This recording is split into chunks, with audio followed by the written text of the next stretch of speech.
the regular meeting of the Metropolitan Council, Wednesday, September 28th. Good to see everybody here, and I call this meeting to order. If there are any recommended changes to the agenda, speak now. Otherwise, we'll move on and assume the agenda is approved. And first order of business is the minutes from September 14th meeting. Is there a motion and a second to approve the minutes? So moved. Thank you. Second? Second. Thank you, Councilmember Lee. Any discussion, questions, corrections? If not, all those in favor say aye. Aye. Opposed? The motion is adopted. The minutes are approved. At this point is when we have an opportunity for members of the public who wish to address the council on matters not on the agenda may do so. And we will limit those comments to 3 minutes. Generally, we have people who register ahead. Bridget? No. No. All right. I see no members of the public, so we'll move on to our first order of business, which is to approve the third quarter budget amendment, which we must do by a roll call vote, just to keep Bridget in practice. So, Councilmember Johnson. Thank you, Mr. Chair. This is business item 2022-241. It's a joint item, the Unified Budget Amendment.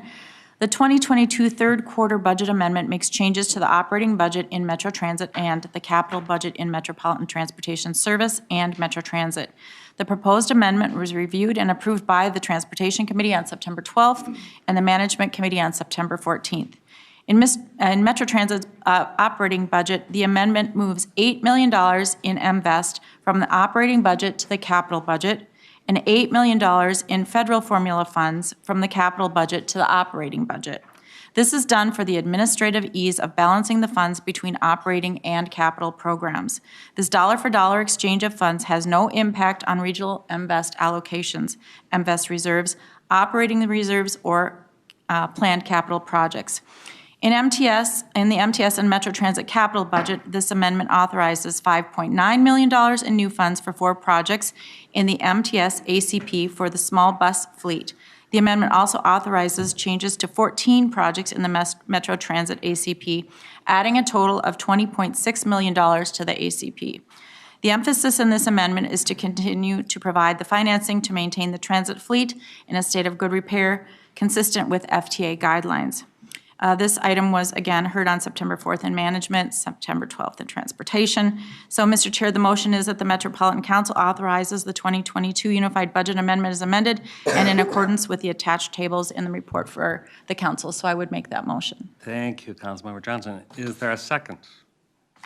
Second. Thank you. Any discussion, questions? All right. Hearing none. Bridget, you may call the roll. Johnson. Aye. Chambliss. Aye. Barber. Aye. Cummings. Aye. Pacheco. Aye. Lilligren. Aye. Muse. Aye. Benda. Aye. Gonzalez. Aye. Lee. Aye. Fredson. Aye.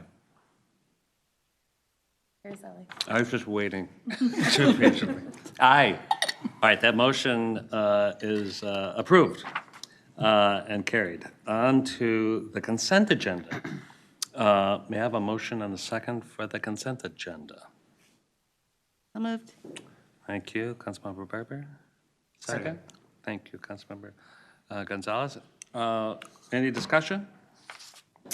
All right, all those in favor say aye. Aye. Opposed? Motion's carried. On to the reports from the standing committees, beginning with community development. Councilmember Lilligren. Thank you, Mr. Chair. Council members, Community Development Committee brings one item to vote on. We had item on the consent agenda as well. This is business item 2022-253. It's to authorize a comprehensive plan amendment for the city of Andover. And Mr. Chair, council members, this item was originally scheduled on the consent agenda for our September 21st, 2022 meeting. of the Community Development Committee, but the meeting was canceled due to lack of a quorum. So we've consulted our legal staff, and they have indicated that we can take this item directly here to the council meeting. Thank you, Mr. Chair, for putting it on the agenda. Coming directly to the council will ensure that we don't have to delay the local government and developer to move forward with their development plans. The city's comprehensive plan amendment proposes a text change to allow for up to 20% of commercial use in multifamily buildings within the urban residential high-low land use district. The second part of the amendment re-guides 14 acres of general commercial and urban residential medium to entirely within the urban residential high-low land use. The amendment site is located southeast of the Hanson Boulevard and Crosstown Boulevard intersection. And the purpose of this amendment is to accommodate the multifamily senior housing project in townhomes consisting of a total of 232 units. Staff find that Andover's plan and the proposed amendment conforms with regional systems plans, is consistent with council policies, and is compatible with the plans of adjacent and affected jurisdictions. So, Mr. Chair, I move that the Metropolitan Council first authorize the City of Andover to place its comprehensive plan amendment into effect. Also, find that the amendment does not change the city's forecast. And finally, advise the city to implement the advisory comments in the review record for natural resources. Thank you. Is there a second? Second. Thank you, Councilmember Cummings. Any discussion? All right, hearing none. All those in favor, say aye. Aye. Aye, opposed? Thank you, that motion carried. The Environment Committee has no reports. On to the Management Committee. Councilmember Johnson. Thank you, Mr. Chair. We have 2 items before the council tonight. First, we have business item 2022-249, Information Technology Temporary Staffing Services. It's contract 22P330. Information Services provides essential technologies that underpins the business operations of all council divisions. In situations where the IS staff do not have the sufficient capacity or the optimal skills to use to deliver temporary staff, makes it possible for IS to deliver critical services on time.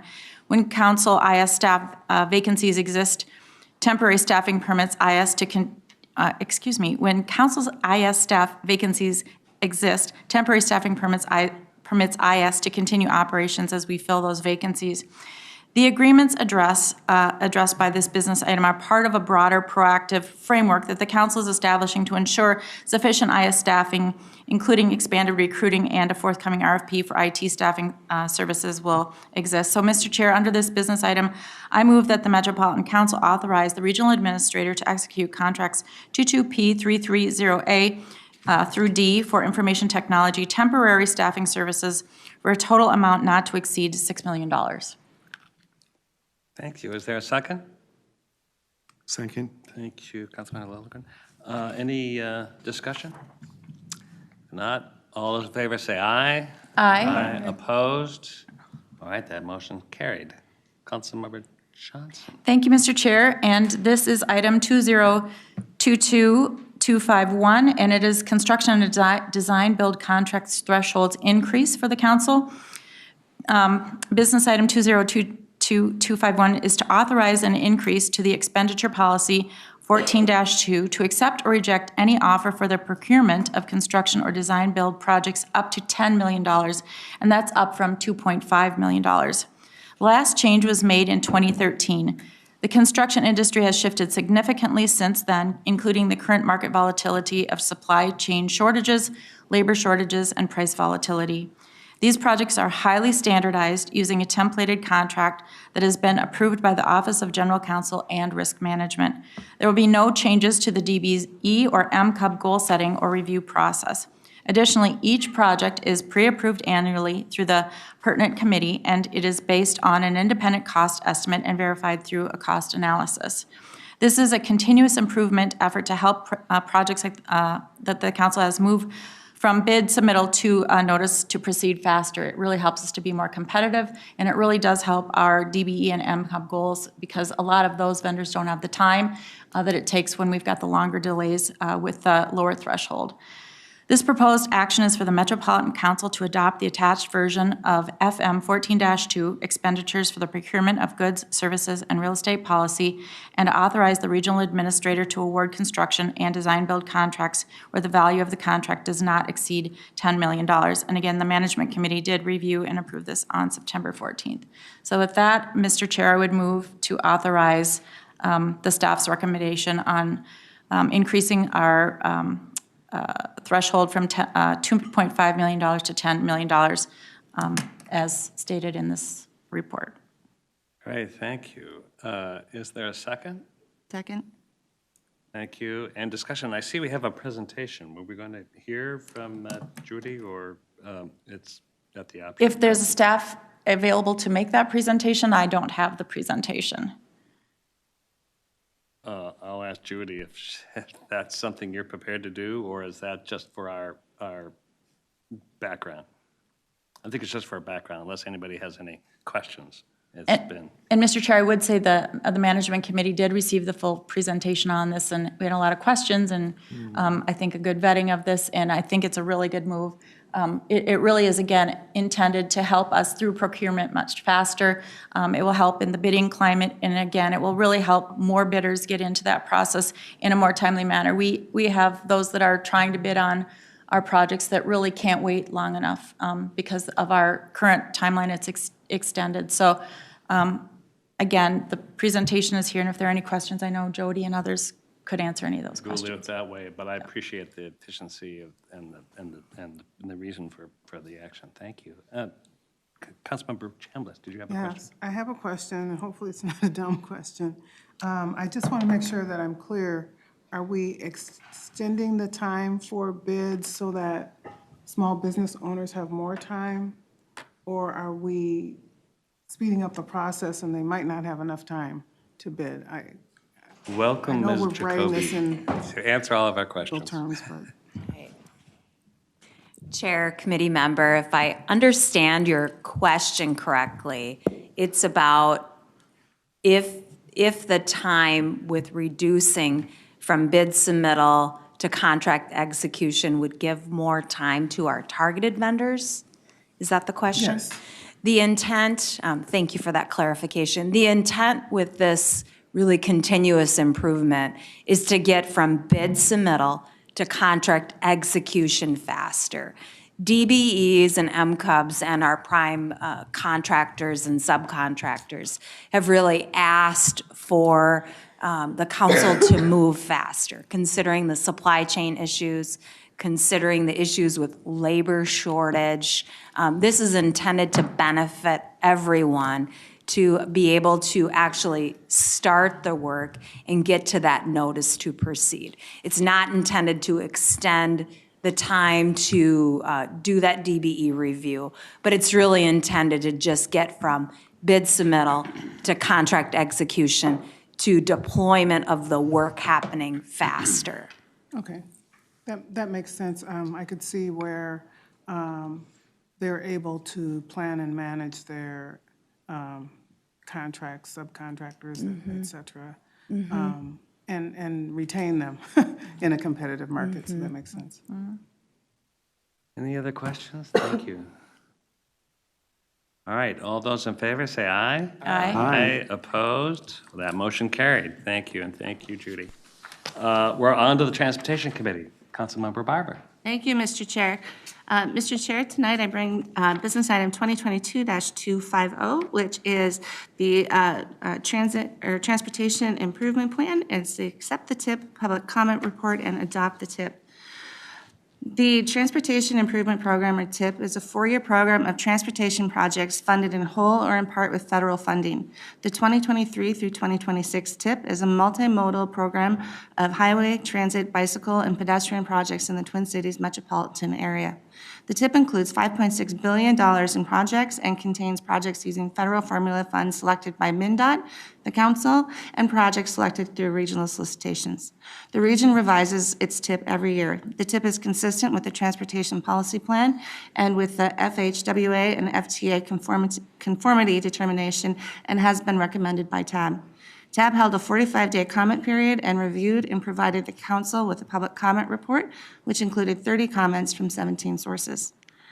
Therefore, Mr. Chair, I move that the Metropolitan Council adopt the 2023 through 2026 Transportation Improvement Program for the Twin Cities metropolitan area and certify that its conformance with all applicable federal regulations and requirements is outlined in the business item. Great, thank you. Is there a second? Second. Thank you, Councilmember Sterner. Any discussion? All right, hearing none. All those in favor, say aye. Aye. Opposed? That motion carried.